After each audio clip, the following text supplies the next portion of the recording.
வணக்கம் மக்களே. நம்ம ஒரு 2 டேஸ் பேக் நம்ம ஒரு சஜஷன் கேட்டிருந்தோம். அந்த ஃபுட் ஃபீடரில் புறா எச்சம் போடுதுன்னு. ஸோ நிறைய பேர் சஜஷன் கொடுத்துருந்தீங்க. எல்லாருக்கும் ரொம்ப நன்றி.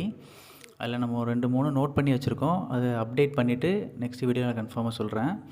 அதில் ஒரு ப்ரோ சொல்லியிருந்தாங்க ஃபுட்டை வந்து சைடில் வைங்க அப்படின்னு. பட் நம்ம கூடு வந்து 4க்கு 4 அதில் ஒன்றுக்கு ஒன்று இந்த சைடில் இருக்கிற கேப்பு ஒன்று வந்து அந்த அரங்குலேயே போயிடும். ஸோ இந்த சைடில் ஒரு 2 பேர் அரங்கு பிடிச்சிருக்கு, இந்த சைடில் ஒரு பேர் அரங்கு பிடிச்சிருக்கு. ஸோ இந்த எம்டியாக இருக்கிற ஸ்பேஸ் தான் நம்ம சைடில் வைக்கலாம். பட் அங்கே வந்து ஒரு கூண்டு வச்சுருக்குறோம். இது முதுகருப்பில் இருக்குது. இப்போ நம்ம ஃபுட்டை சென்டராக வச்சுருக்கிறதுனால புறா வந்து எல்லா புறாவுமே புது புறாலேருந்து அரங்கு பிடிக்காத புறா எல்லாமே சாப்பிட்றோம். பட் ஒருவேளை நம்ம சைடாக வச்சோம் அப்படின்னா இந்த இதில் அரங்கு பிடிச்சிருக்க புறா வந்து ரெண்டுமே இங்கே வந்து சண்டை போடும். ஃபுட்டு வேறு புறா எடுக்கக்கூடாது. ஸோ அதே மாதிரி இந்த சைடில் வச்சாலுமே அங்கே பிடிச்சிருக்க புறா வந்து சண்டை போடும், ஃபுட்டு எடுக்க விடாது. ஸோ நம்ம இப்போதைக்கு அப்டேட்டில் வந்து இந்த கட்டை மட்டும் கொடுத்துருக்குறோம். இன்னும் கொஞ்சம் கட்டை அப்டேட் பண்ண வேண்டியது இருக்குது. ஆக்சுவலாக நம்ம ஃபுல்லாக பாக்ஸ் பெட்டி தான் வைக்கிறது ஐடியா.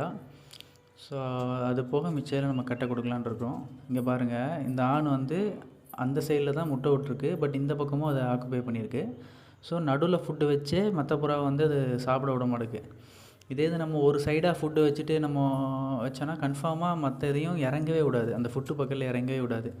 இப்போ நம்ம சென்டராக வச்சுருக்கனால அந்த கேட்டு பக்கத்தில் 2 புறா இறங்கியிருக்கு பாருங்கள். அந்த 2 புறாவுக்குமே இன்னும் அரங்கு கிடையாது. ஸோ அது ரெண்டும் அந்த பக்கம் சேஃபாக நின்று சாப்பிட்ருக்கு.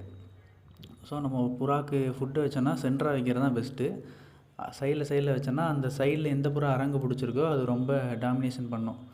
ஸோ வேலைக்கு ஆகாது. அதனால தான் நம்ம சென்டராக வச்சுருக்கோம். ஏன்னா இது ஒருத்தங்க சஜஷன் சொன்னாங்க. பட் அவங்க ரொம்ப நாள் புறா வளர்க்கேன், ஸோ இதை நீங்கள் ட்ரை பண்ணுங்கள், கண்டிப்பாக செட் ஆகும்னாங்க. பட் நம்மளும் ஆல்ரெடி புறா வளர்த்துருக்கோம். அதை அடிச்சுட்டு முட்டுறதுலாம் பார்த்து தான் நம்ம இப்போது காமனான பிளேஸில் வச்சுருக்கோம். ஸோ இப்போ காமனாக வச்சதுனால புது புறா வந்தால் கூட அந்த கதவு பக்கம் நின்று சாப்பிட்டுக்கும். இப்போ பாருங்கள், இங்கே வந்து அடிக்கிறது தான் அந்த 2 புறாவுக்குமே அங்கே வர்ற புறாவை அடிக்கிறது மட்டும்தான் வேலையே. ஸோ நம்ம காமனாக வைக்கிறது தான் பெஸ்ட்டு இந்த மாதிரி டைமில். ஒருவேளை கூடு ரொம்ப நாள் அடைச்சி போட்டோம்னா உள்ளே வைக்கிற மாதிரி இருக்கும். அதுக்காண்டி தான் நம்ம இப்படி வைக்கும். புறாலாம் பறந்து வெளியே வர ஆரம்பிச்சுன்னா பிரச்சனை இல்லை. அப்போவும் அந்த ரெய்னி டைம் புறாவை திறந்தே விட முடியலன்னா இந்த மாதிரி சென்டராக வச்சு பழகிறது தான் பெஸ்ட்டு. அப்படின்னா ஓவராக அடிச்சுக்கும். மற்ற புறாங்க வந்து ஒரு 2 நாள் 3 நாள் நம்ம கூட்டுக்குள்ளேயே போட்டோம்னா அதால் வந்து சாப்பிட முடியாது. ஸோ நம்ம அந்த கோன் மாதிரி வச்சது சக்ஸஸ்ஸு. உள்ளே எச்சம் எதுவுமே விழலை. அடுத்த அப்டேட் அடுத்தால பார்க்கலாம். திரும்ப நம்ம சப்ஸ்கிரைபர் ஒருத்தங்க நம்ம சேனலை சப்போர்ட் பண்ணி ஒரு வீடியோ போட்டிருக்காங்க. அவங்களும் சேனல் வச்சுருக்காங்க. ஸோ நீங்கள் அந்த சேனலையும் சப்போர்ட் பண்ணுங்கள் மக்களே. தேங்க்யூ ஃபார் வாட்சிங். அது ஃபஸ்ட்டு வீடியோ தான், செக் பண்ணி பாருங்கள். Thank you all.